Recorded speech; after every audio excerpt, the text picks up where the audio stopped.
unlock your newest member benefit. Over 1,000 episodes of your favorite PBS shows.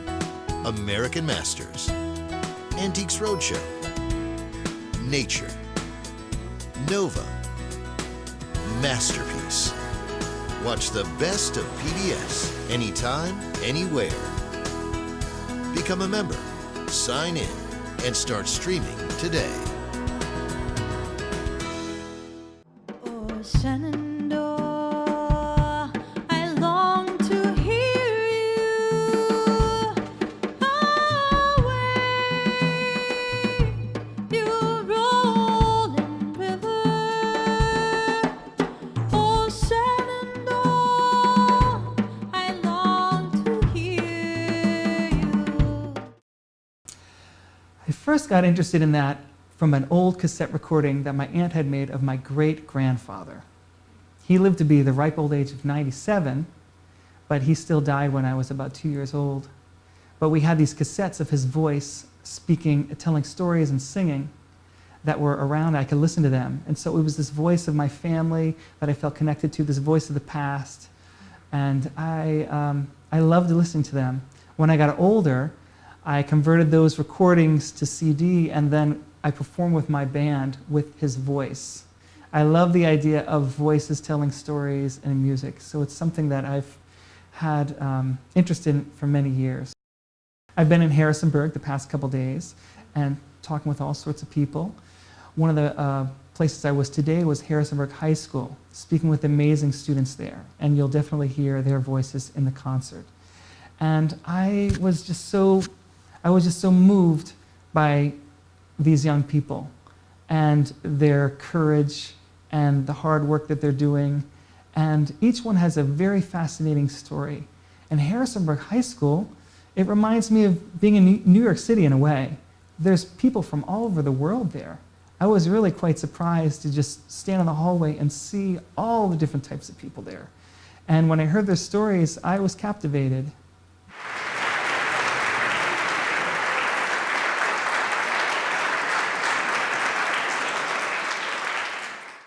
I'm Daniel Kelly, and you're here for a performance of Rakonto, Voices from the Valley. Rakonto, what is that?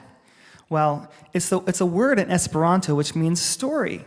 And it's a series of concerts that I've been doing all around the country that are based on stories, on interviews that I actually conduct with people. I record them, and then I listen over and over again, and I compose music inspired by all the voices and stories that I've heard. I was here in September, and I interviewed many people here, amazing people, and you'll hear those voices now. The majority of the voices you'll hear are from high school students from the Harrisonburg High School.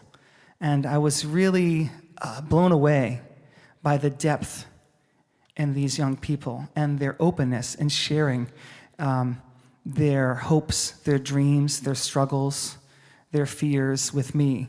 And I take that very seriously. And I hope that I conveyed in music their stories with empathy and compassion. And my goal in these concerts that I do is that we may understand each other a little better and relate to one another a little better by hearing the stories of the particular people that you hear tonight. How old are you? I'm 16. Where are you from? I'm from the Bronx, New York. Were you born in the Bronx? Born and raised. We in Harrisonburg, Virginia right now. Big difference, right? I moved there last year. I just wanted to start over. My parents wanted a new life, wanted to get a job. It was very difficult for me because I'm not used to being in the country. I never seen cows like every day in person or the smell of manure. I just like smelling gas and I like hearing the honks in New York. When I first moved there, I was looking at every single detail, where I'm going to live at, where I'm going to be at. I have to study this place because this is where I'm going to live now. The way they act in New York is different from the way they act here. The way they act here is like country. Like, the way they talk, I love the way they talk. It's like y'all, and it's just so different because they act they act so different from the Bronx. They're like, hey, yo, what's good, yo? And here it's like, hey, how you doing? Or like if you see a stranger pass by, you say, oh, how you doing? Hey, how was your day? But in New York, if you see someone, you just, all right, whatever. You just passing around. That's why I'm like, oh, this is like a big step. So for me, when I first came here, I just looked at them and just say nothing. But they came up to me like, oh, hey, how you doing? And I'm like, well, yeah, I'm fine. How are you? So it was like a big difference. I was like, you know what, I'm going to just start doing this. So now every time I see some random stranger, I say, hey, how you doing? In Harrisonburg, there's a lot of New York people. It's not only me. So what I thought was, oh, I'm coming to Virginia, Harrisonburg, and I'm the only New York kid. But when I went to this high school, there was more than just me. There was a lot of people where I used to live at. I used to say, oh, word, bro, you used to live there? Yeah. So it's not only me, it's other people that find out about this beautiful city. I like Harrisonburg. It's really nice.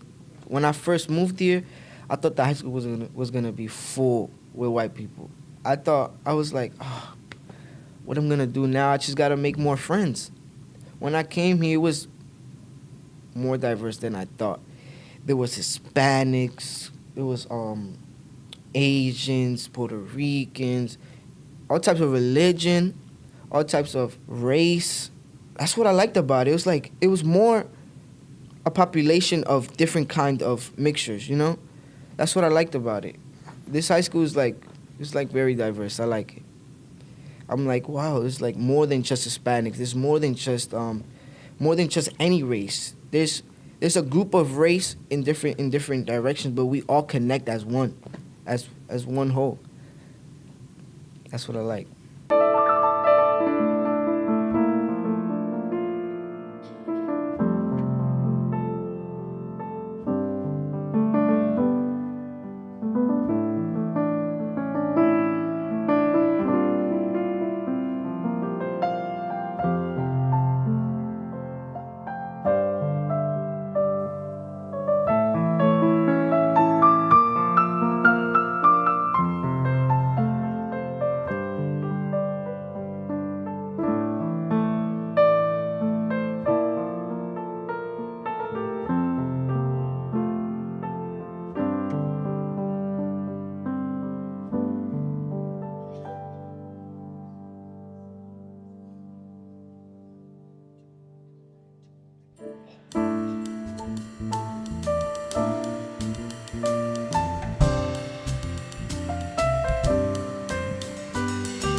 I was very excited. I was very excited because I get to work with someone who gets to put my voice in a song. You know, that was something new for me. It was a good experience. I really liked it as well. I made people laugh, which I enjoy a lot. I love making people laugh. I'm curious to know how you feel coming to school here, you know, as someone who can't hear. I try to communicate with both deaf and hearing, and I use technology to communicate, and sometimes I write notes. A long time ago I used hearing aids, but I really didn't like to do that because I'm deaf.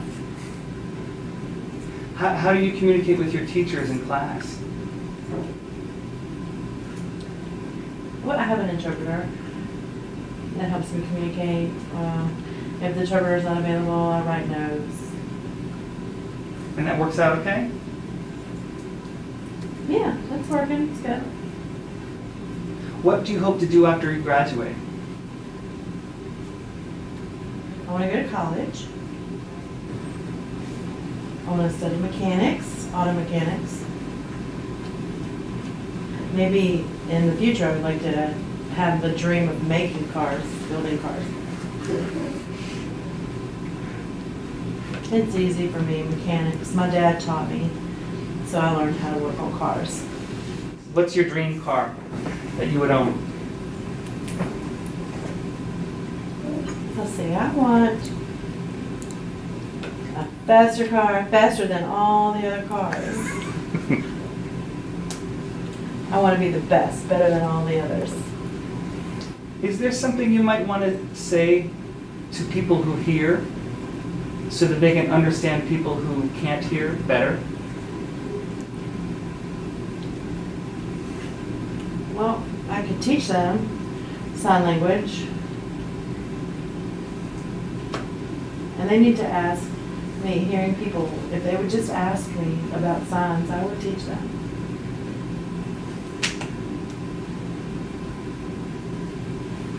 A couple of weeks ago, a boy came up to me and said he wanted to learn sign language, and I said, okay. Here, in this school, I have a club. It's an ASL club. And do you meet your friends at school who speak sign language to hang out? Or do you have other friends who speak sign language? Yeah, we talk. We use an interpreter, and then they help me communicate.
I was a little nervous when I was talking with him and telling my story. I had to talk about different memories. I wasn't sure about, whether I should talk about my dad or whatever he was going to ask me in the interview. It seemed pretty nice. I thought my sign language was okay. And I did like the interview, and I liked all the interviews of the other people as well. I was born here, and I've grown up here. I am 16. I am a junior at Harrisonburg High School. I love to be part of JROTC. I love music, and I love to help people. That's the main one. Helping people, it's like a need. It's an urge that just comes up to me when I see someone who's confused or needs help. I automatically don't think about myself, and I go to them. I've always been like that. When I was 7, my parents divorced, so they separated. In 2009, my little sister passed away. In 2010, my grandfather passed away. And in 2011, the hardest one passed away. My brother, who was 16 years old, passed away in a car accident on Interstate 81. He was hit by a tractor trailer. And since that day, just things changed. Everything got quiet. I can't go home anymore and come home to a brother and to a family that's united because I have to accept the reality that it's all broken. But I continue, and that's where I get my drive from my story. And that's why I help others. I live like there's no tomorrow because that's the way, since I've lost all these people, that's the way I've seen life now. Like, you can't always plan everything ahead because it might not happen. You have to live like today's last day. Don't hold a grudge. Don't be mad at someone. Forgive them and keep moving on. Be happy. Appreciating what you have before it's gone. That's the biggest lesson I've learned. Because when I lost my brother, we had gotten into an argument before it happened. And I left to North Carolina for the summer. And as I was over there, the day before it happened, we talked on the phone, and he told me he loved me, and that was something very rare. And the next day, it was like, you have to come back to Virginia, your brother is dead. And I came back, and I thought it was a joke. I didn't think it was real. To this day, I don't think it's real, but I saw him get put in, and it's hard. It's really hard up to this day. And my mom tells me, you shouldn't question it, it happens. And I'm just like, yeah, but why? Why him? There were 4 people in the car, and he is the one that passed away. No one else did. Why? I always ask her that, and of course there's never an answer. There's never truly an answer. Growing up here in the Valley is great. This is a great place to live, raise kids. Like, I do want to go away for a while because I've lived here my whole life, but I do want to come back. This is the perfect area. The seasons are great. Winter, spring, summer, they're all pretty much equal. We have a really hard winter, but a really hot summer. During the spring and fall, you get to go out hiking all the time. I go up to Switzer Dam down 33 near West Virginia. One of my favorite places around here. It's about 30 minutes away down the road. And just hiking all around here, the valley, just watching and staying, especially at the dam. I get on the top of the dam and I sit there and watch the sunset and everything. It's really cool down there. And just living here in the valley, it's a great experience. There's nothing to compare. Like, everywhere I go, like, when we go on road trips, it's like, I miss seeing the mountains. Where are the mountains? I can't see them. So that's something that I really enjoy, is just living here in the valley. It's really great.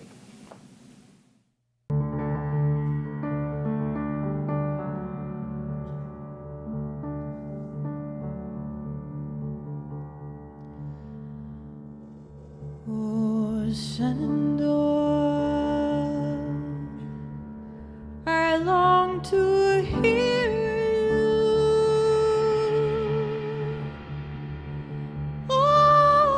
Away, you rolling river. Oh, Shenandoah, I long to hear you.